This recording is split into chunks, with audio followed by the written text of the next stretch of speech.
Hey everybody, welcome to this week's programming. We're entering our final week of this entire strength progression that we've gone over the past 11 to 12 weeks.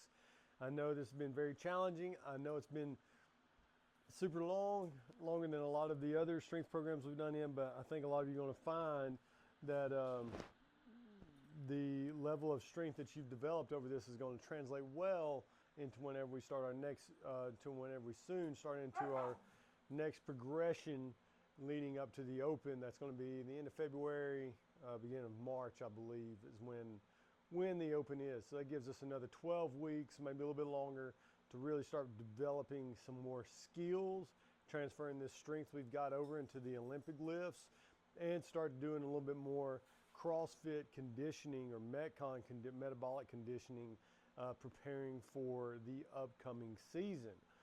Why do we do this? Well, after been doing this for so long, I've realized that if you want to be really good at the Open, which is the majority of us, 99% of us, you just got to be ready for one workout. One workout a week is all you got to be ready for. The amount of volume that people think they have to put in to be good at just the Open is an illusion for a lot of folks. And if you want to be good at doing competitions or start doing local competitions or even those online qualifiers, whatever it is, if you just spend 1 to 2 weekends out of a month putting in some volume inside the gym or doing some workouts at home, maybe an extra workout on Friday and Saturday, that helps prepare you for the loads that come in or the intensity that comes in along with those weekends. So you don't need to really overtrain for the Open or doing local comps. That's all I'm saying. Now, if some of you want to go on to the next level, yeah, you got to put in a little bit more time. You got to put in a lot more stress on your body. And then you also got to take in recovery effects of that. And you got to look at your programming and how it relates to your strengths and weaknesses. But that's a whole nother conversation. Leading into this, sorry for going down that rabbit hole. Monday, we're going to do a little upper body push-pull every 3 minutes on the minute for 15 minutes, 5 sets, 12 dumbbell bench press, 12 bent over barbell rows. On the rows, you're going to pull and hold 1 second right there between your diaphragm and your belly button, holding that, and then back down to the ground. So the weights are going to be light to moderate to get through the prescribed amount of reps in that short amount of time.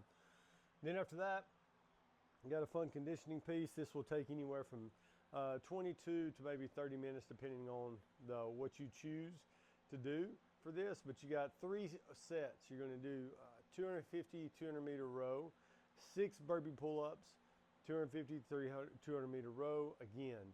So this right here should be a sprint today. Should be a sprint. We're not looking at pacing, we're just looking for sprinting, getting through that first section. You're going to rest 1 minute, and then you got 6 burpee pull-ups, 100 double unders, 6 burpee pull-ups. Ideally, when I tested this workout out, I broke maybe once or twice on the first set.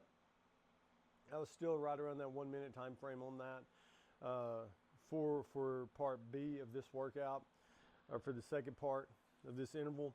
But if you can't do 100 double unders, maybe give yourself a time cap. Maybe you give yourself, to 50 double unders. You give yourself 10 attempts, or just give yourself a minute to do as many as you can, and then maybe go to single unders, because you're going to lose the stimulus of that sprint that we want to see.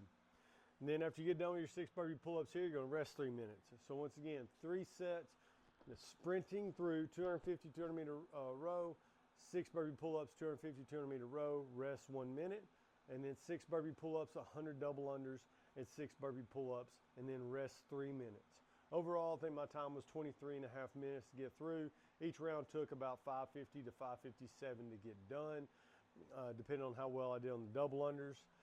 So that, and that included the 1 minute of rest. So it was only actually like 4 minutes of work, maybe a little bit, or close to 5 minutes of work for the entire set. But this should be really high intensity. If you're doing competitor, you can stay at 250, 200, or go to 300, 250, and 6 bar muscle ups.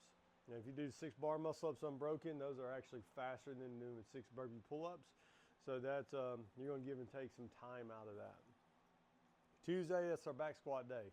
So we kind of got a warm up on Monday, getting our legs prepared here, but more of an upper body focus. Tuesday, we're going to do a really good warm up, working up to a heavy single for the day. For a lot of you, that's going to be If you're feeling really good, then we can go for those PRs. But remember, it's still just a heavy single for the day. We all know if you've come in and you've done these back squats on a weekly basis, you have gotten stronger. And hopefully today you get to add that extra 5 pounds. Maybe it's just 1 pound plate, or maybe it's 10 pounds. Who knows where you're going to be at? Maybe you're just trying to look to hit your old 1 rep max, depends on how the day you feel, how much sleep you've had this weekend, what kind of food you've been eating leading up to this, how your body feels after yesterday's workout. There's a lot of different factors that go into it. So remember, we're getting after this. We want to do a really good warm up. Make sure we work up 15 minutes to get that heavy single for the day. We don't do too fast jumps, but we don't go also up too many. Working that way, if you get done early and you still got people working up, you can drop down to 70, 80%. And I'd recommend doing 3 to 6 singles at 70, 80%. 1, to reinforce technique. 2, to get your CNS fired up, because the weight should be a lot lighter. And you can go down and up fast, work on speed instead of being slow. And that's what we want to do for Tuesday. And then after that, we got a 12-minute AMRAP. 4 line-facing burpees. 8 what the wall balls, because we had a lot of people skip out on Saturday when we did them a couple Saturdays ago. Now we're going to do them in the class on Tuesday, because there's a lot of people come in on Tuesdays. Remember, that's a 1 lunge into a wall ball, another leg lunge into the wall ball, and then a wall ball.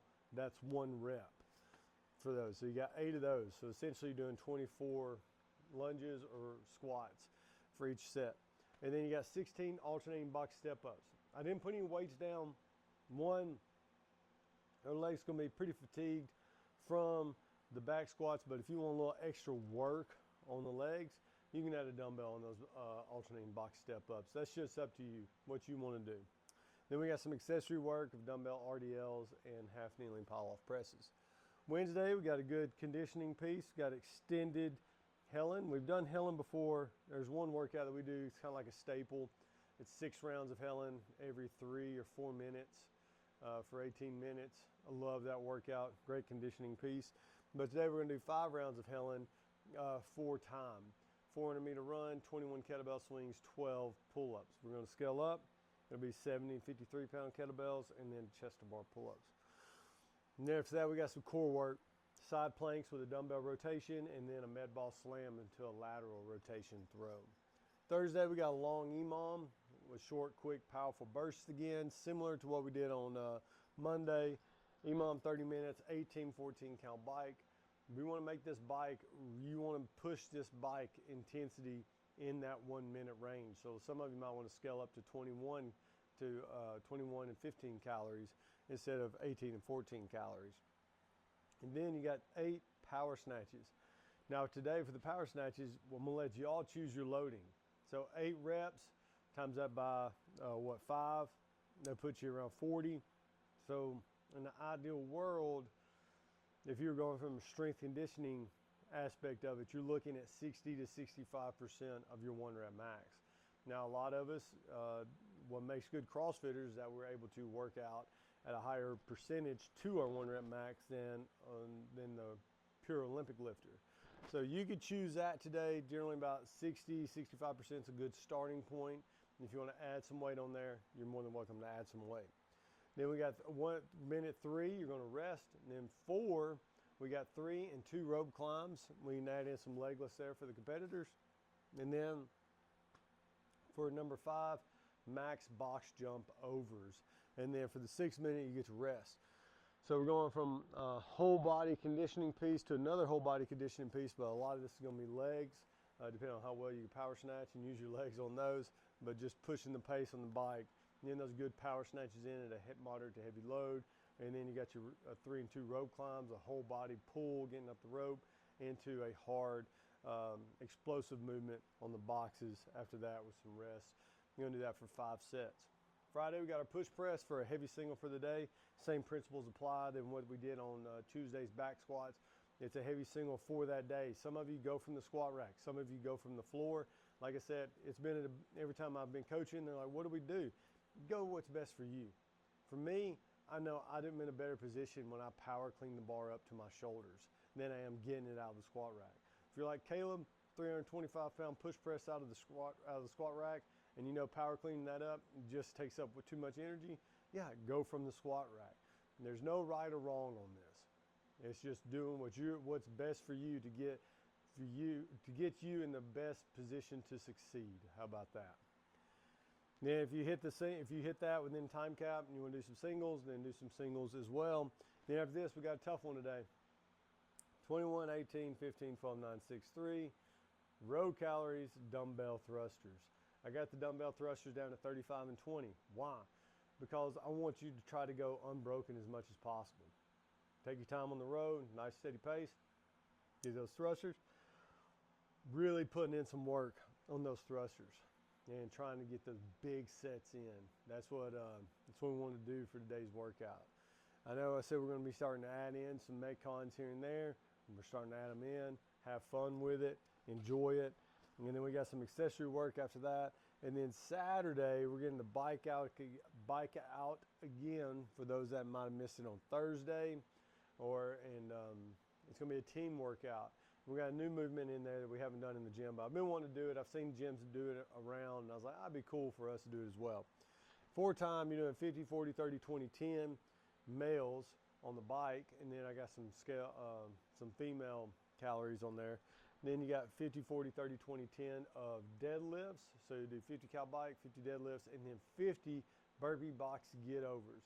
And we're gonna line all those boxes up down the row, and it's all going to be set. Half of them going to be set at 30 inches, half of them going to be set at 24 inches, and it's going to be like hopping over a fence. You're going to do a burpee, get up, push yourself over. You can use your legs to get over. You don't have to jump over the box. You can do kind of like a side hop, like you would jumping over a fence. And then go to the other side, do a burpee on the other side. You can divide these reps up however you want. And what I think you're going to be surprised about is how fast we actually get through this. Depending on who your partners are. I know females might be a little slower on the bike, but I'm giving y'all some good reps to try to shoot for. But once you get through the 40, around the 40, I think you're going to be moving pretty quick over everything, and this workout's going to be a little bit faster than what we all think. But in the end, it'll be a great stimulus for a lot of you. That's this week's programming. I'll give out details on what our new cycle will look like. I know I introduced a lot of you to cluster sets last week. We're going to use those in some of our Olympic lifting coming up, start getting that skill down, and also adding in a little bit more of the powerlifting movements into Metcons or conditioning pieces. So now we get to have a lot more fun, bringing a lot more variety into a lot of the workouts. And if you got any questions, hit me up. I know we got a lot of people training for Hyrox right now. If you need any extra workouts for Hyrox, I'm here to help out. You know, got to do it. I've only done it once, but we did a pretty good time. Rod and I did, and we got a pretty good idea of how it is. And plus, it's just super simple. It's just a long CrossFit workout.